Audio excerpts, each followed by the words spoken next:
of a capacitor on a capacitor. So 10, boy, just trying to lose it. 10. So here's the negative. Oh my lord. So if you see, it's light shade, oop, dark shade. So that's the negative. So the positive is that long one. The long one is going to go here. The shorty is going to go in the shorty size. Give that a little bend. And 100. I can pop 100 in right now and hold it. Again, you'll see it's, now this is a little different shade. See the shading? The rest of it's all blue, and then you got the shading. So that will be the negative side. There, that worked out. Drop it right on there. And I don't lose it. And capacitors, you definitely, especially the electrolytic, you want to get them in the right, correct way. Otherwise, they will start to heat up and expand, and then they will go pop. And they will actually blow up. Physically blow up and make a popping noise. And I know it because I've had it happen. I've done it. I've witnessed it. Okay, that one I'm going to get right after because it's got my name on it.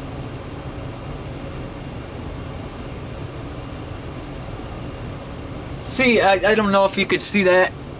I know that it's brutal with the camera there in the cam shot there, but that one with the bigger pad, that one took a lot better. Oh my gosh, knocking stiff everywhere. Okay, let's try. Get this one nice and straight. There it is. I'm gonna go right in between, and you'd think, oh, he's gonna bridge it out. No, that's why I always make sure I pull it out through, and I don't have it just latently soaked with solder. Now if I had it totally saturated and it was in a big bubble there, then I possibly could have a solder bridge, but I'm always kind of careful. In fact, I did. See that right there? I bridged it, if you can see. And just walk the iron back and forth and fix that real fast.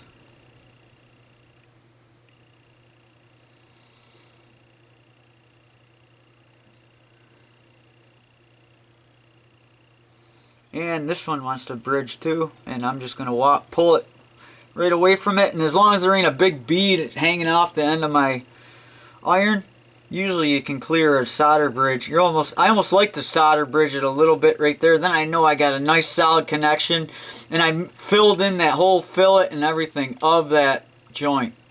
I feel a little more comfortable about the whole joint itself because it had enough solder, and instead of possibly having it starved for solder and then having kind of a half-filled joint, maybe on half of a side, and that could be trouble down, maybe not now, but a year or two from now, especially with the board, if you get expansion contraction due to heat. Even just the heat changing down here in the basement over time could do that. So we'll trim these leads up.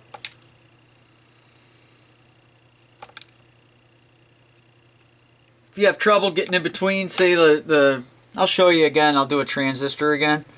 The transistor trouble getting in between the leads, maybe just get it set and then come back through. We'll do 04s. So I'll pull.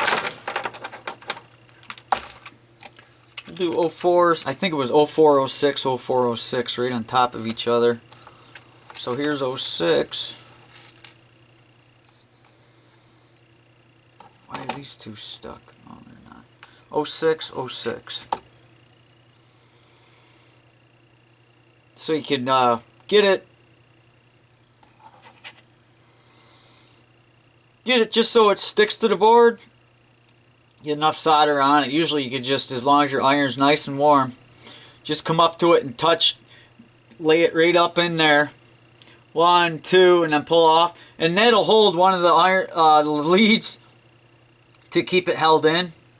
2906, 2906, yes. push them right down. And then you can come in, trim the leads. That's an 04, so I want to get an 04. And then finish it off after you trim the leads. It'll make it a little easier access possibly for you. Make sure I get it in the right way. Transistors, again, you want to make sure that you get them in the correct direction. And it's just the outline of the package, the transistor package, that's all you're following. Kind of makes sense. And we'll walk it down in. These actually hold themselves in quite well. I like that. 04. Oh. You see how I lost the 2.2? Exactly. Yeah, I think we know who took care of that one.